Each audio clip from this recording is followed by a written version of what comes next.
Good morning. This is 1 in 36, a presentation from Anderson Center for Autism, celebrating their centennial in 2024. 1 in 36 is a weekly show devoted to autism spectrum disorder. Good morning and welcome to 1 in 36, the weekly talk show on topics related to autism spectrum disorder. I'm your host, Eliza Bozensky, Chief Development Officer at Anderson Center for Autism. And today I am speaking, I think, all the way across the country, right? You're in California, Kelley? Okay.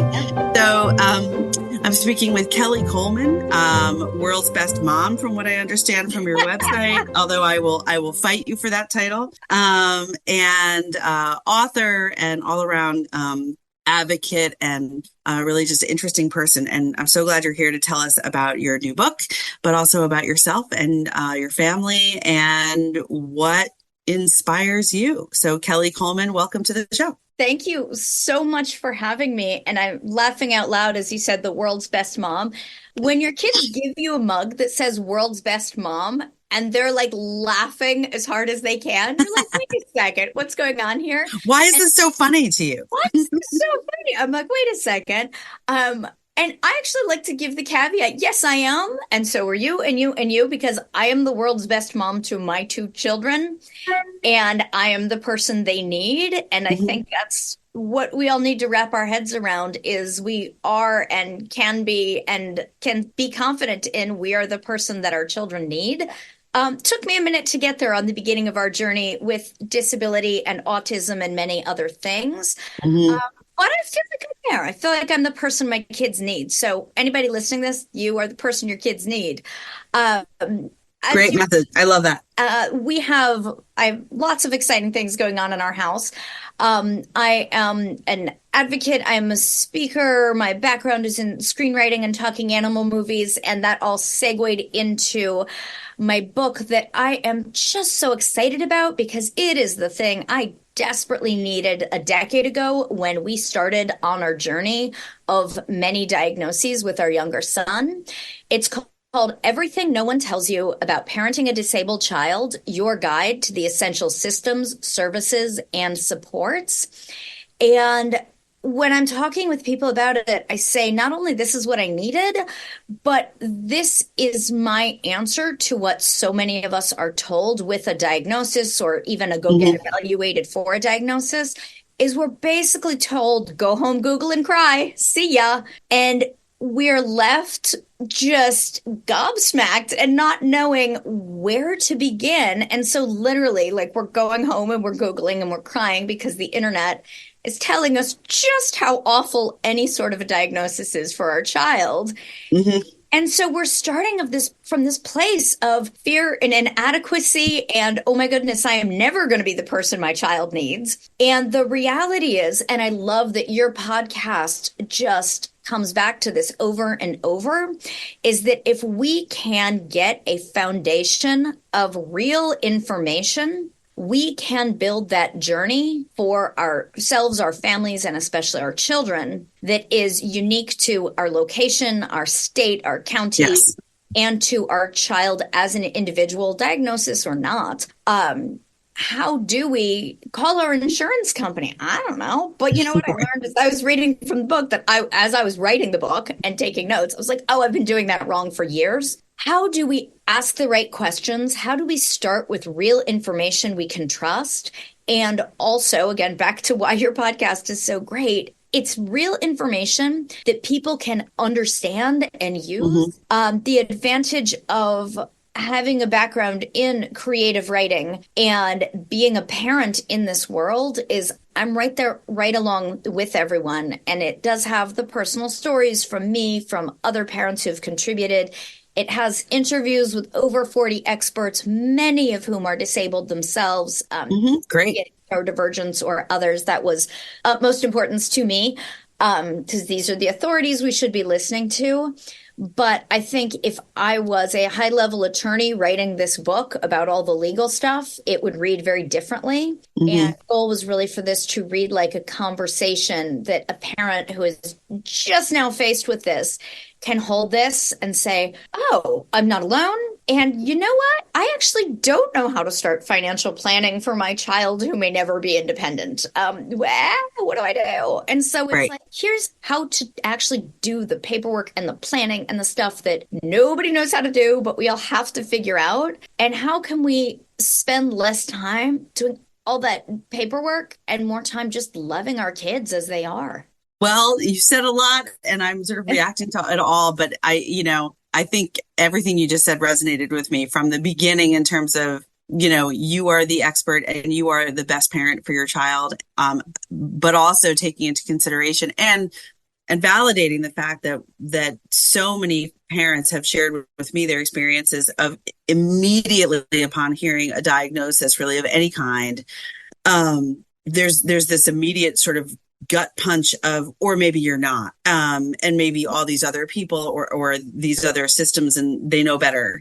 I've had a lot of families over the years talk, because it's through Anderson I get to do this podcast, but I also get to interact with a lot of families who've made decisions to seek residential placement for their loved one, for their child, and make other incredibly challenging decisions on their behalf. And one of the things that I've heard from families time and again is always seeking this balance of trusting oneself, but somehow also remaining open to any and all advice or, expertise and suggestions coming from the school district, coming from the doctor's office, coming from the neighbor, coming from the grandparents, coming from the siblings, wherever it might be. And I end those conversations with this sense of how exhausting keeping that up must be for parents. So I wonder if do you speak to that? Does that sound like something that you've gone through, that sense of like always kind of having to be on in some way to all of that?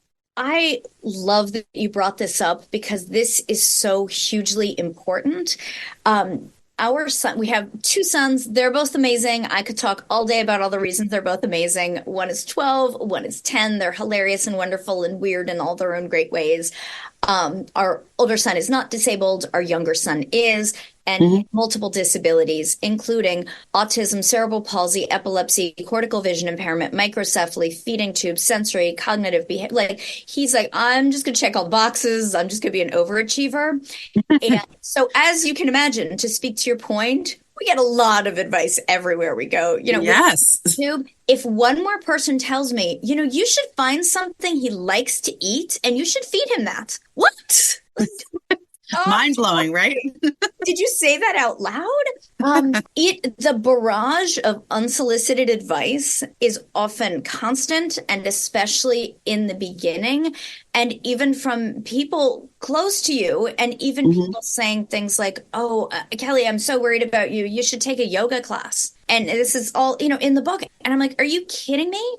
I am like crying because I'm trying to figure out insurance and government benefits, and I haven't slept in 3 weeks. And I don't want to be in a room of bendy 20-somethings who are going out to brunch after this. Like, right now. And, even that self-care of right now, my self-care is figuring out what is the system so I can do all of this.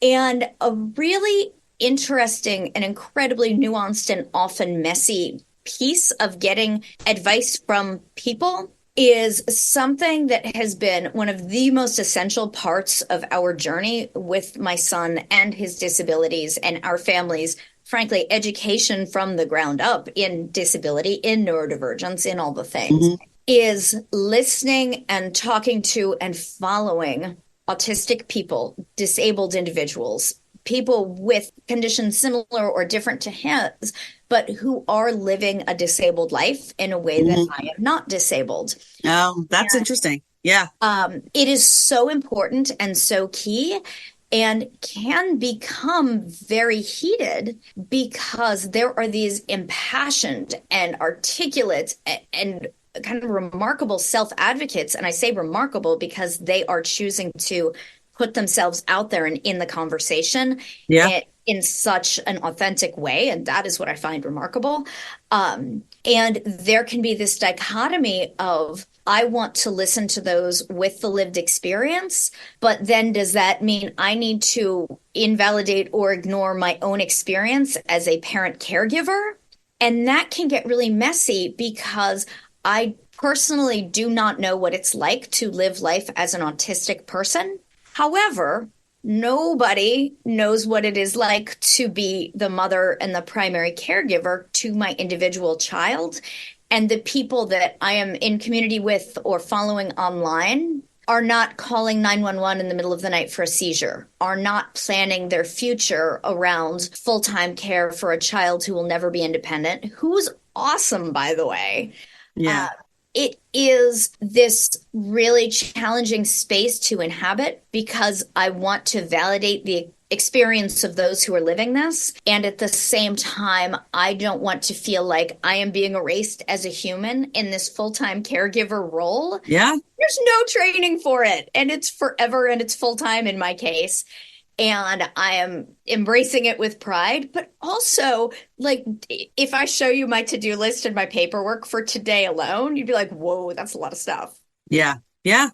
No, I think I again appreciate everything that you're sharing. And so personally, because I always have to assume that there's somebody out there listening who's embarking on this or just got a diagnosis, or is just seeking some validation for how they're feeling in this very moment, that sense of overwhelm. And advice comes often from people who have the best of intentions, but intentions are not all of it. There's also timing and reading the room and reading the person that you're talking to.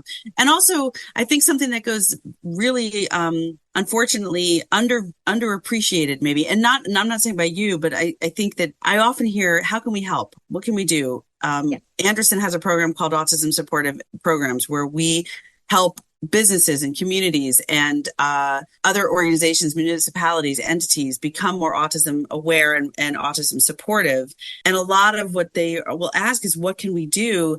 And what our answer is typically is one really easy thing is listen rather than jump to offering advice or suggestions. Sometimes that person just needs space and they might need help in a moment and offer help, or just stand by and be there if they ask for help. There's so many very simple things that are really non-intrusive, and take all of that sort of, I think I know what might help here. It's like you sort of have to actively think, don't think like that for this moment. You don't know at least half of what's going on in this scenario. So I throw that out there. It's not exactly what you're saying, but I think it's worth commenting on. We're going to take a short break. We're actually already halfway through. We're going to come back and then maybe you can tell us a little bit more about the book and introduce us to Hetty, who I know is a big part of your and your family's life. And so this is great. We'll be right back. This is 1 in 36, the weekly talk show on topics related to autism spectrum disorder. And I'm your host, Eliza Bozensky. We'll be right back. If I could be you. And you could be me. For just 1 hour. If you could find a way to get inside each other's mind. Walk a mile in my shoes. Walk a mile in my shoes. Walk a mile in my shoes. We've all felt left out. And for some, that feeling lasts more than a moment. We can change that. Learn how at belongingbeginswithus.org. Brought to you by the Ad Council. Walk a mile in my shoes. Somewhere there's a river rushing through the woods while someone rushes through their day. There's a mountain looking up at the sky while someone looks down at their phone. A trail waiting to be walked while someone waits for a latte. This world is full of somewheres waiting for someone just like you. So go see yours at 154 national forests and 20 grasslands. And to learn more, visit nationalforest.org. The National Forest Foundation. See your somewhere. And now, 1 in 36 continues on 100.7 WHUD. This is a weekly community affairs program presented by the Anderson Center for Autism. Welcome back to 1 in 36, the weekly talk show on topics related to autism spectrum disorder. I'm your host, Eliza Bozensky, and I'm talking with Kelley Coleman.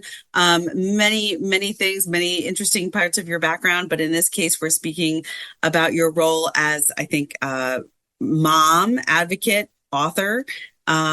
So thank you so much for sharing, Kelley, in the first half of the show, a lot of your thoughts, your kind of opinions or experience, raising your two boys.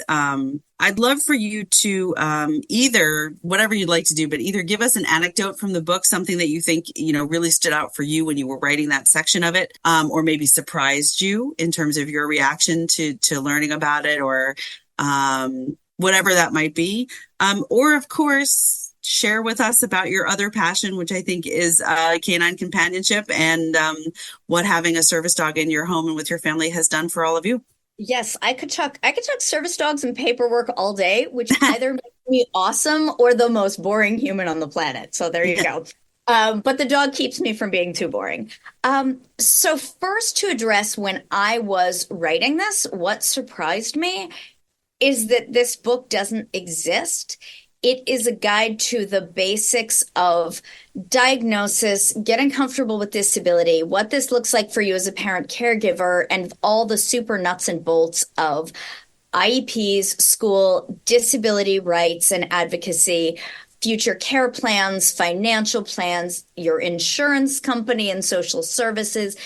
It's all of the nuts and bolts things. And it does not exist. There are amazing resources where you can piecemeal it together, but it's taken me a decade to figure this out, and we're all reinventing the same wheels. And I'm so passionate about how do we stop reinventing the same wheels? Let's start with the book, and there will be more in the series of how do we actually do the things and what are the actionable steps, and there are templates and lists and all of that. So I was surprised it didn't exist. I was also a little bit surprised at first when I was reaching out to experts for the book, how many people said yes with so much speed and enthusiasm, even people at very high levels.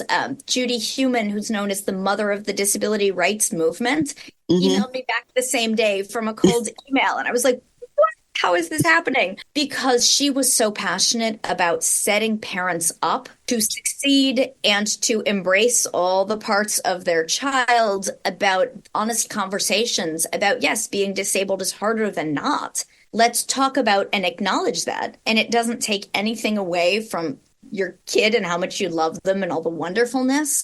And that kept coming up over and over, is that it's okay. And from disabled individuals and those who've been advocating in this community at high levels for years, saying, yes, it is harder to be disabled than not. And acknowledging that is not only okay, but it is necessary, because what are the barriers that we are facing that's making it hard? You know what? The social service call I had yesterday is a barrier that's making my life hard this week. So there you go. And what supports can we put in place that make this not just quote unquote easier, but make life equally accessible for everyone? And one of the things in our lives and in our family's life that makes the world more accessible happens to be our service dog, Hetty. She's the best. And my son was paired with Hetty through an organization called Canine Companions a couple weeks before the world shut down in 2020. So we had our service dog, and we're like, we're taking her everywhere. And we're like, oh, just kidding. The world is closed down. Can't go anywhere. So she got a lot of 4-hour walks. And we've been such advocates for Canine Companions and also the many other great service dog organizations that are out there. A service dog is different than an emotional support animal, than a therapy animal. Service dogs are specifically trained in tasks to mitigate the effects and things of disability for a specific individual. So our dog is task trained in things that specifically support our son and his sensory needs, his propensity for throwing things, like lots of different things, where the tasks come in. And something that surprised me that has been just consistent with our service dog experience is, I believe that having a service dog out in public with us changes my son's interaction with the world on a deeper social level. And it is a fascinating experiment of, my son is visibly disabled. You can see by looking at him that he's got some stuff. And he's cool with that. And all the things we talk about with him, with his consent, with my family's consent, we're very specific about getting our children's consent before we talk about them. Yeah. And, when he is in public, he is loud and proud with his stimming, which can look like, physical behaviors. It can look like and sound like very loud and sudden and sometimes prolonged squealing, because that is his joy and that is his stim. Yeah. And when people turn and look at the kid who looks a little weird to them because they've never seen a disabled person, whoa, that's scary. No, disabled people, not scary. and they look at him and they kind of go, ah, versus they look and they see the dog at the mall. This is great. The social interaction of what if every time someone looks at you, instead of making the face or turning away, they smile. They have a reason to interact. They have a topic. The topic is dog. They ask my son if they can pet his dog. They ask him the dog's name. Like, they really interact with him because the dog, for us, gives us an inroads for communication. My son is incredibly outgoing, incredibly social, and he craves and seeks out those interactions. And it gives a framework that he's quite comfortable with interacting. Others are not always comfortable with interacting. Yeah. And it gives them that sense of comfort because dog, everybody loves the dog. Yeah. I think that that's a really great point. And I've seen the same thing through working at Anderson Center for as long as I have, and interacting with so many families and students and adults with autism. There is a myth that has been ongoing for so long that people with autism spectrum disorder do not want to be social, that they're happier if you just leave them alone and don't look at them and don't make eye contact and don't talk to them. And it's such nonsense. And sadly was, just as well, I shouldn't focus on the negative. Thankfully, we're seeing significant changes in that stereotype and that myth. But I think you're also right that providing an entryway for social connectedness is so key. And so I'm a dog lover in general, but I think that dogs, for so many people, not everybody, but for so many people, can serve in that role and can help, is really beautiful. We're getting close to our time on this particular note, because I want to give you a chance to kind of talk about how to get the book and what else might be coming in the future. I just want to point out that on your website, Kelley, there's a few videos, and you were a keynote speaker at a couple of events that I checked those YouTube videos out, and you tell a beautiful story that I think really underscores your point just now, about being online at the store with your son and with Hetty, and how this request, very seemingly simple request to have you sing Aaron his favorite song, turned into this unbelievably sort of unexpected but gorgeous moment with everyone else online in the store with you that day. And that really touched me, because it just, so I'm bringing it up because I want everybody listening to just go check out that video and at the very least listen to that story.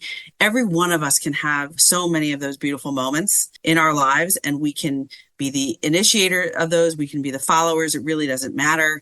But we can involve ourselves in that if we're just open, like you said, to the idea of, instead of turning away, just turn forward, turn towards the person. And that, I can't tell you what it means. Again, I'm speaking on behalf of many other families that talk to me, but the idea that somebody just smiles at your child, or joins in the moment of the squeal of joy, instead of just pretending like it's not happening. And I would think, as a parent, you so miss so many of those opportunities to have joint joy with other people in your surrounding area. So you're kind of feeling it, but it's sort of a little bit alone. So I just want to advocate to remember that it doesn't take much to just be open to those opportunities. Yes, and to build from our child's joy. Yes. The most joyful moments, because we are fully celebrating him in all of his literally loud and quite proudness of his things. Yeah. And rather than trying to say, don't do this in this moment, we're saying, you want head, shoulders, and knees and toes. You know what? All of a sudden we have a whole line of people. Yeah.